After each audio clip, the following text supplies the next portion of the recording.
Right, this time pastel and water, so combining the methods we've just been using for the both. We're going to be doing both the watercolour techniques and the pastel techniques, starting with the water and even some of those acrylic techniques you were using, so this is really going to let you loose. And I love this way of working. Now the thing is that when we've used pastel with water, it's fixed when it dries.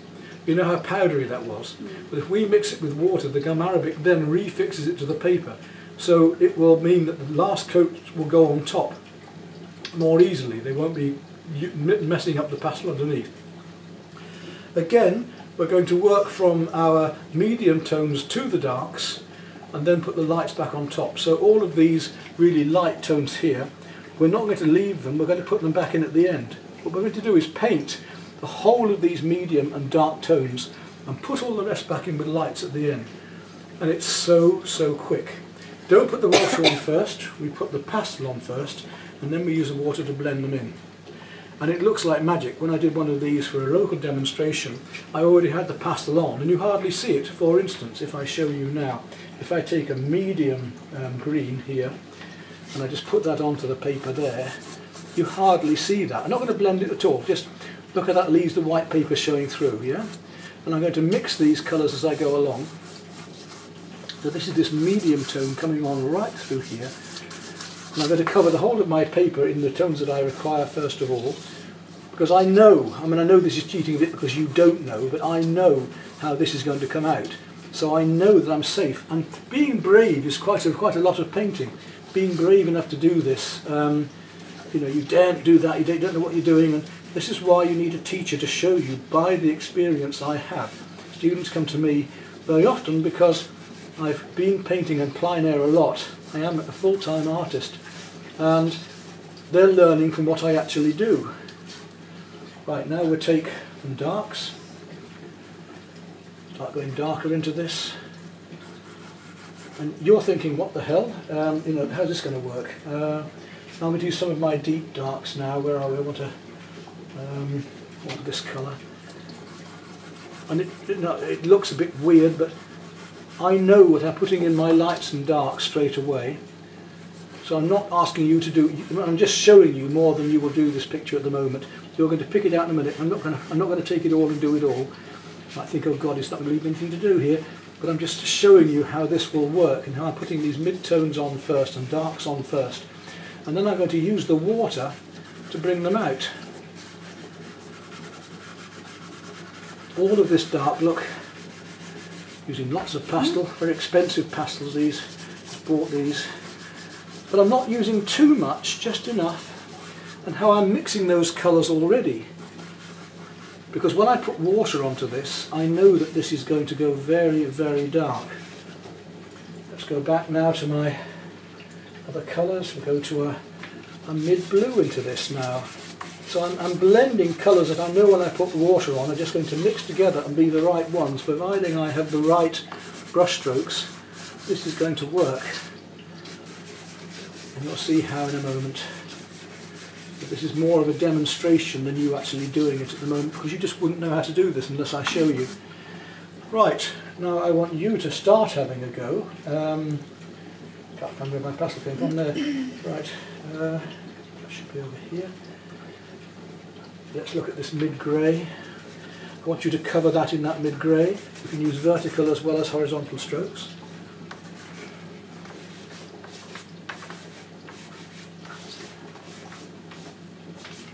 That grey comes up into here. Comes right through here.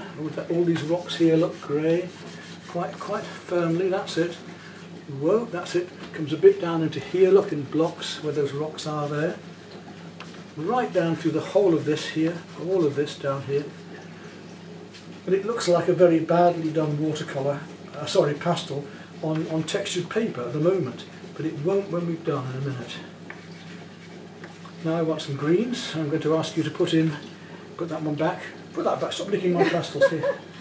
I'm going to ask you to put in, again, some greens over this, right through. You can see where they all are, look. So we're pre-mixing our colours, ready to put water on, just like paint. They come right up and through, so they come right across that lot, don't they? That's it, yeah.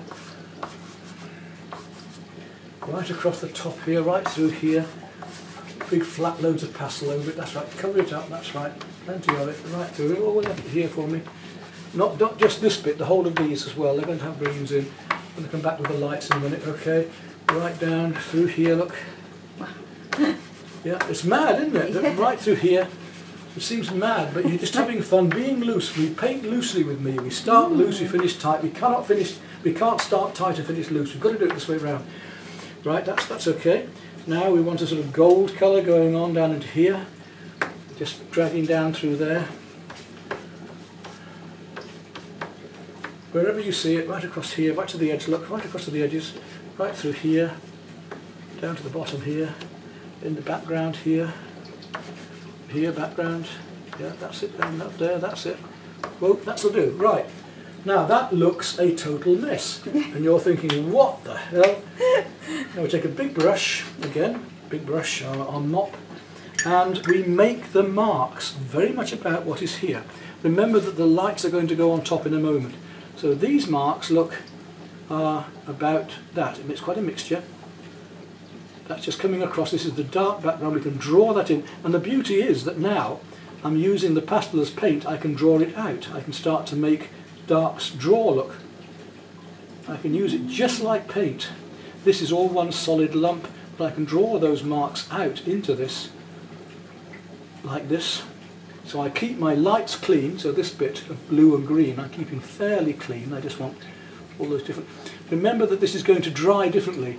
It looks very dark now, but it's going to actually dry much, much lighter. So you've learnt opaque paint and acrylic techniques. Don't forget your verticals.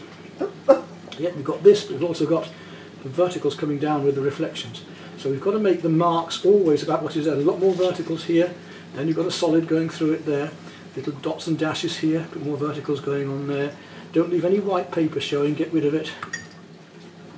And we've got a misty dark, that picture is, well, we've got the atmosphere of that picture already. Right, we can now work into, that's great, take it away from you because we're going to move on. We can work into that while it's still wet, but it isn't as effective. I'll show you if we take a dark. It goes much, much darker very quickly. It's better to wait now until it's, if I just want to put a bit of dark in, fine. I mean, I can do that while it's still wet. I can use my finger, I can use my brush to work into it, to drag the fine lines out. And this is the point, you've got very big pastels here.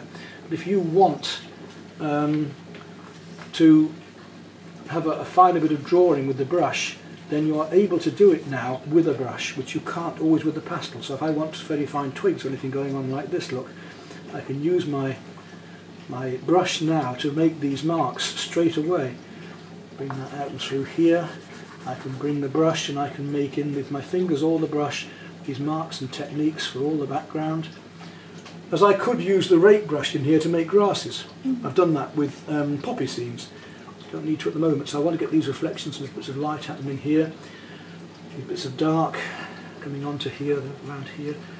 Use my fingers to use it like rock, look.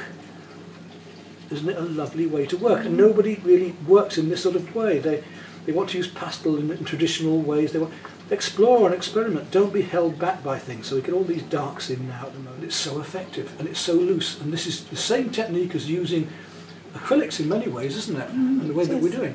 Right, that dries, and you'll be surprised at how nicely that'll dry and how much lighter it'll be. We can use a brush again whenever we want, but we're not going to need to now. Next will be when it's dry, we'll be putting the mid-tones on, and then we're going to put the light tones in, and that'll just come to life. Amazing. So we'll have another break, teach mode. Now, you see how differently that's dried. Yes. It was just a blob before, but now we can see texture, which is why I said it is so important to use the brush and textures about the objects already, because we've already got the feeling of water and so on. Now it's just pure fun, because all we're going to do is put all of these tones into this and work them up. For instance, let's look at this mid-blue here. Really look for the colours. I'm just going to do a little bit just to get you started. The texture of the paper, look, is allowed to give us texture here. The leaves, we can actually put them into chunks. We're using the pastel about the medium, about the objects each time. And we're just going to paint with light. I'm going to actually paint with light. These beautiful colours we've got to come through. And now you've got to find all of these colours. You have to really look, and this is up to you. There's that rock there. See how I'm using the pastel edge and the pastel side, not just the pastel tip. I'm using all of these parts of the pastel to do this. Verticals, we've got this constant verticals going on, as well as the horizontals. And you're going to build up your picture like that until we come to the very last light colours.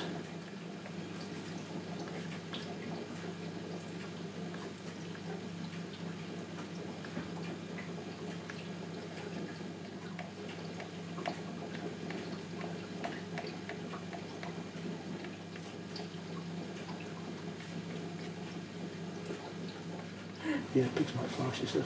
Right. The blues, you see how that blue is coming on? I'm using that blue in there, you can see how it works. It works against this lovely colour here. And again, even those, we've got to get that reflection, even just coming down here. It's a little wobbly reflection like that. It's a broken reflection.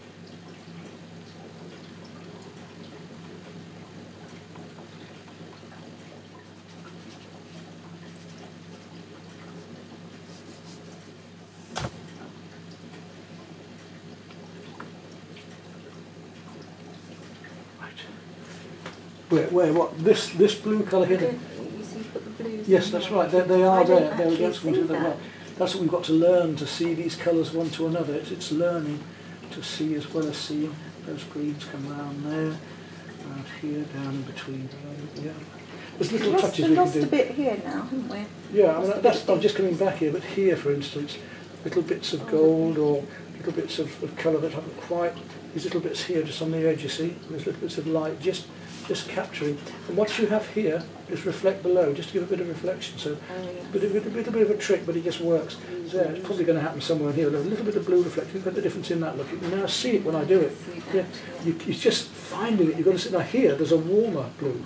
Got a beautiful bit of turquoise, a bit of ultramarine happening down into here. So you've really got to look like across there, and look how that brings those purples to life, because this blue is a totally different blue. It's one that Monet loved most, ultramarine blue, one of the most expensive blues. Such a beautiful colour. It does give these wonderful shadows and bits of blue into here, for instance. Just look at the difference, even a bit of that makes. It certainly brings it to life. And we're virtually there. There's a little bit of that blue just reflecting down here. Just little touches here and there just to bring it out. Through there, over here. And there we are, finished. Just like that. Yes. It's a lovely piece of work. We're going to have them all together now, but that's pastel and water. And we've done that. The time now is coming up 2:45. So 5 hours to do 3 paintings of this quality, your first ever in each one. Well guys, what do you think to Lynn's, what she's done? I'm sure you're going to come back with lots of lovely comments for her, giving her even more praise. And now, that's it. His head's going to get too big. So I'm not going to give her any more help for a bit, because she's going to get too big-headed and think she's too good. So next lesson will be on drawing in perspective. We've got to get that right.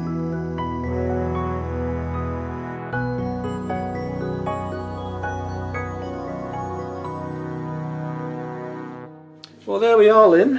What do you reckon to that? I mean, it looks lovely, and you've got 3 smashing paintings there, and I think everybody's going to be amazed that they are the first ever of those mediums that you've done. And it just shows, as I say, you have the talent, you have the skill, that most people can paint if they want to, and they have the help. What do you reckon? Have you enjoyed it? I've really enjoyed it, but having the best teacher really helps. Only because you've got this lesson free, that's why you're saying that. Motivated and giving me so much confidence, and food for thought and something to work with. Over winter you've got some photographs from me as well, and you can get in touch as anybody can to get more help. But that is a lovely piece of work, and as is the watercolour next to you. And we're just going to do a little bit more on that pastel yet, but actually it's very effective. So we'll just do that, and then we'll show the final pictures together in the film. And thank you for sharing this event with the public, because I think people watching will appreciate and realise that they can do it as well. If I can do it, you can. Exactly. We've worked on that pastel a bit more, and we've got the other 2 each side of her now, and that's it. Well done, Lynn, and fantastic 3.